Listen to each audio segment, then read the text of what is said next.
In a faraway kingdom, during the heart of winter, Snow White's mother sat by a window as snowflakes fell softly outside. With needle and thread in hand, she sewed a delicate cloth, her thoughts as light as the snow. As she worked, a moment of carelessness led to a prick of her finger, and 3 drops of blood landed on the pristine snow. Looking at the red droplets against the white, she made a heartfelt wish. "I wish," she whispered, "for a daughter with skin as white as snow, lips as red as blood, and hair as black as ebony." Her wish echoed softly in the silent snow-covered landscape. In time, her wish was granted. She gave birth to a beautiful baby daughter, and they named her Snow White, in remembrance of her mother's heartfelt wish.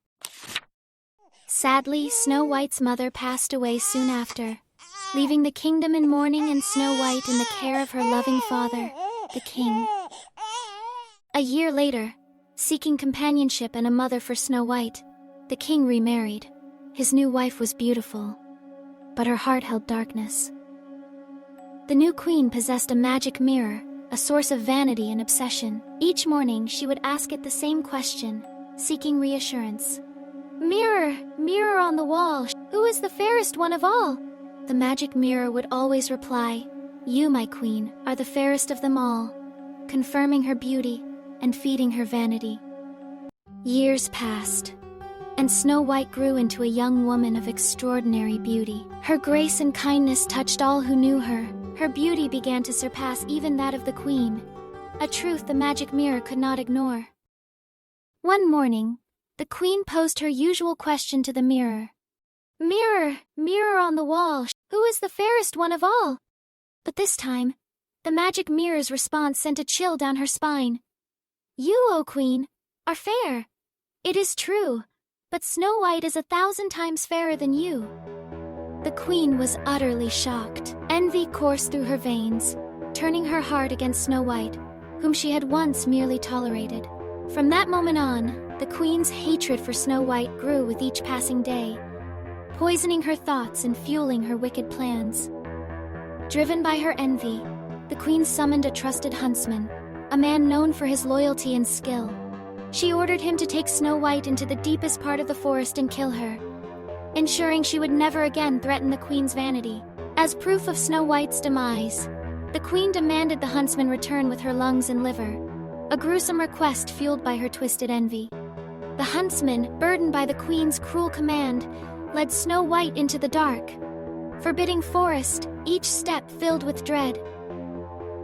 As the huntsman raised his dagger, ready to fulfill the queen's wicked order, he found himself unable to carry out the gruesome task. Snow White, realizing her stepmother's cruel intentions, tearfully begged the huntsman to spare her life, promising to flee into the forest and never return home. Moved by Snow White's tears and her desperate plea, the huntsman reluctantly agreed to spare her, unable to bring himself to harm such a beautiful and innocent soul. To deceive the queen, the huntsman brought her the lungs and liver of a wild boar, hoping to satisfy her cruel demands without causing further harm. Believing them to be Snow White's organs, the queen ordered the royal cook to roast them with salt, eagerly anticipating her twisted victory. Consumed by her vanity and hatred, the queen devoured the roasted organs, unaware of the deception, and believing she had finally rid herself of Snow White.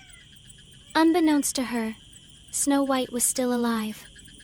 Lost and alone, Snow White stumbled through the dense forest, her heart heavy with fear. After hours of wandering, a small cottage nestled amongst the trees caught her eye, offering a glimmer of hope. With hesitant steps, she approached, seeking shelter from the growing darkness.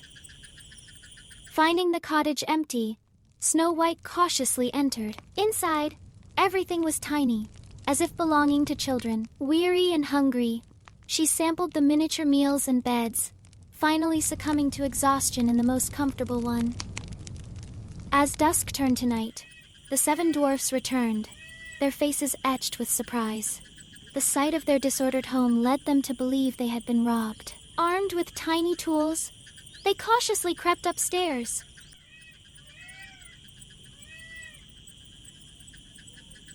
Snow White awoke to the sight of 7 curious faces peering down at her. With a trembling voice, she recounted her stepmother's cruel plot and her desperate escape into the woods. Touched by her plight, the dwarfs offered Snow White shelter in exchange for her help with the housework. They cautioned her to beware strangers while they were away, working in the mountains. Time passed, and Snow White blossomed into a fair and lovely maiden. Unbeknownst to her, the queen, still obsessed with being the fairest, consulted her magic mirror once more. "Mirror, mirror on the wall, who now is the fairest one of all?" the queen demanded. The mirror replied, "Snow White, living with the 7 dwarfs, is the fairest in the land." Enraged, the queen realized the huntsman had failed. She vowed to take matters into her own hands, plotting Snow White's demise with a cold and calculated fury. Disguised as an old peddler, the queen approached the cottage. She offered Snow White a colorful, silky laced bodice, masking her wicked intentions with a sweet smile. With cruel precision, the queen laced the bodice so tightly that Snow White fainted, gasping for breath. The queen, satisfied, hurried away, believing her plan had succeeded. Just in time, the 7 dwarfs returned from their work. They quickly loosened the laces, reviving Snow White from her near-death experience, their faces etched with worry. The queen, undeterred, disguised herself as a comb seller. She convinced Snow White to accept a beautiful comb, secretly laced with poison, as a gift. As the queen stroked Snow White's hair with the poisoned comb, the girl was overcome by a sudden wave of dizziness, collapsing to the floor.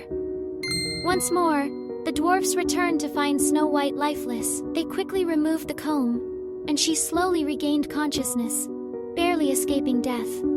Driven by unrelenting malice, the queen disguised herself as a farmer's wife, offering Snow White a tempting apple, secretly poisoned on one side. Snow White eagerly took a bite of the apple and immediately fell into a deep coma. This time, the dwarfs could not revive Snow White. Believing her dead, they placed her in a glass casket, a somber tribute to their lost companion. A prince, on a hunting trip, stumbled upon the glass casket. Captivated by Snow White's beauty, he heard her story from the grieving dwarfs.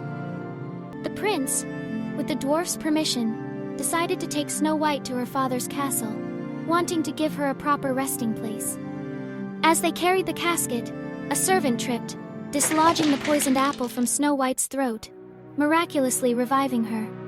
Overjoyed, the prince declared his love for Snow White, who, equally surprised, humbly accepted his proposal of marriage. The prince extended invitations to the entire land, except for the queen, still unaware of Snow White's survival. Believing herself victorious, the queen consulted her mirror once more, only to learn that a bride, fairer than she, was about to be wed. Arriving at the wedding, the queen was frozen with horror to discover that the bride was none other than Snow White, her stepdaughter. The prince, learning the truth, condemned her to dance in red, hot iron slippers until she died.